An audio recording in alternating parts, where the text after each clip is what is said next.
Hi friends, ఎలా ఉన్నారు? బాగున్నారా? అందరికీ నాగుల పంచమి శుభాకాంక్షలు అండి. ఏంటి ఈ యొక్క మన ఎక్కడో వీడియో చూస్తున్నట్టున్నారా? ఎక్కడో కదండి, ఇదైతే ఆంజనేయం టెంపుల్ అండి. ఆంజనేయం టెంపుల్ వెనకాలే నాగదేవత విగ్రహముతో గుడి ఉంది. అలాగే అక్కడ చెట్టు ఉంది. చెట్టు దగ్గర పుట్టకన్నాలు కూడా ఉన్నాయండి. చూసారు కదా, అక్కడ కనిపిస్తున్నదైతే నాగదేవత టెంపుల్ అండి. అక్కడ పుట్ట దగ్గర పూజకి అందరూ రౌండ్గా తిరుగుతున్నారు. చూసారు కదా, అక్కడే అండి నేను కూడా పూజ చేసింది.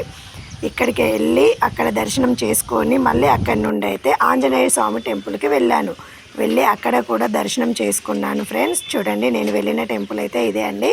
ఇక్కడైతే ఆంజనేయ స్వామి చూడండి ఎలా ఉన్నాడో, చిన్నగా ఉన్నాడు కానీ చాలా బాగున్నాడు. లోపల అయితే ఎంత బాగుందో చూసారు కదా. అక్కడ కూడా దర్శనం చేసుకొని నేనైతే ఇంటికి రావడం జరిగింది. అక్కడికి వెళ్ళగానే నాకైతే ఒక గౌతమ్ అంకుల్ తాడి చెడుతూ ఎక్కుతూ కనిపించాడండి. శుభాకాంక్షలు ఫ్రెండ్స్. నాగుల పంచమి రోజైతే నాకు తెలిసిన చిన్న స్టోరీ మీకు చెప్తాను, వినండి. నాగుల చవితి రోజు పుట్టలో పాలు ఎందుకు పోయాలంటే, పూర్వకాలంలో రైతులు నాగలితో దున్నేవారు.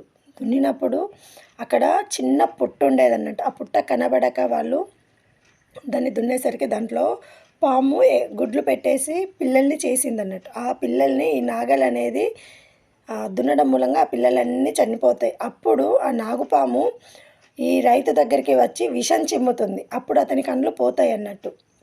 ఇది కొన్ని తీరులుగా చెప్పుకుంటూ ఉంటారు. ఇంకొక తీరు ఏంటంటే, ఈ నాగుపాము అతను పొలం దున్నిన అతని ఇంటికి వెళ్ళి అతన్ని చంపేద్దామని చూస్తూ ఉంటుంది. అప్పుడు అతని భార్య ఏం చేస్తుందంటే, పూజకి అన్నీ సిద్ధం చేసుకుంటుంది. ఎవరి కోసం? నాగుపాములో అతిపెద్ద దేవుడైన అనంతునికి పూజ చేస్తుంది.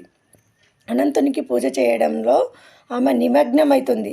ఆమె కోసం చలిమిడి, చిమిడి, అరటి పండ్లు, పాలు అన్నీ నైవేద్యంగా సమర్పిస్తుంది. అలా సమర్పించడం చూసిన నాగుపాము ఇంకా లోపలికి వెళ్ళలేక ఆ పూజ అయ్యే వరకు బయట నుండే చూస్తూ ఉంది. అయితే అక్కడ చూస్తూ ఉండగానే ఆ పూజ కంప్లీట్ అయిపోయింది. అప్పుడు ఈ నాగుపాము ఏం చేసిందంటే, అప్పుడు ఆ కోపంలో ఆకలితో ఉంది ఆ నాగుపాము. ఆకలి మొత్తం తీరాలంటే ముందు అక్కడున్న నైవేద్యాలన్నీ ఆ నాగుపాము తినేసింది. తినేసేసరికి తనకు కొంచెం శాంతమైంది. ఇప్పుడు మనలో చూడండి, ఒకసారి కోపం వచ్చిందనుకో, కొన్ని నీళ్ళు తాగినా కూడా అది కూల్ అయిపోతుంది.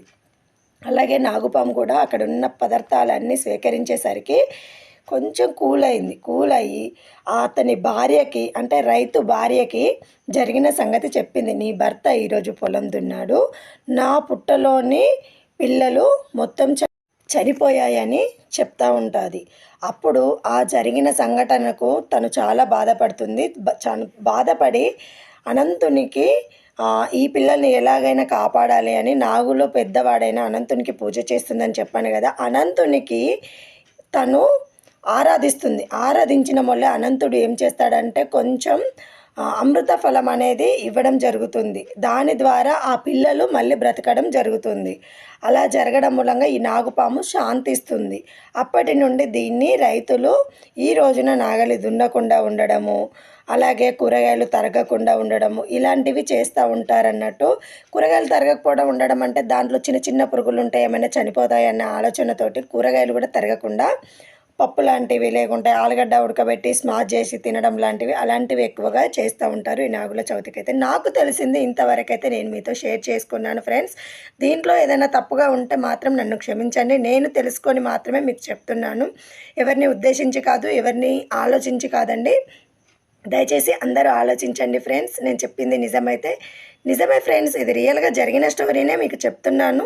కాకపోతే నేను విని మాత్రమే నీకు చెప్తున్నాను. మా తాతలు, తండ్రులు, మా డాడీ వాళ్ళు వీళ్ళ ద్వారా తెలుసుకొని మాత్రమే నేను మీకు చెప్తున్నాను ఫ్రెండ్స్. ఓకేనా? మరి మీకు కనుక ఈ వీడియో నచ్చితే లైక్ చేయండి, షేర్ చేయండి, సబ్స్క్రైబ్ చేయండి. నేను కూడా పుట్ట దగ్గరికి వెళ్ళి పాలు అన్నీ కూడా ఇచ్చేసి నైవేద్యంగా పెట్టేసి ఇంటికైతే వచ్చాను ఫ్రెండ్స్.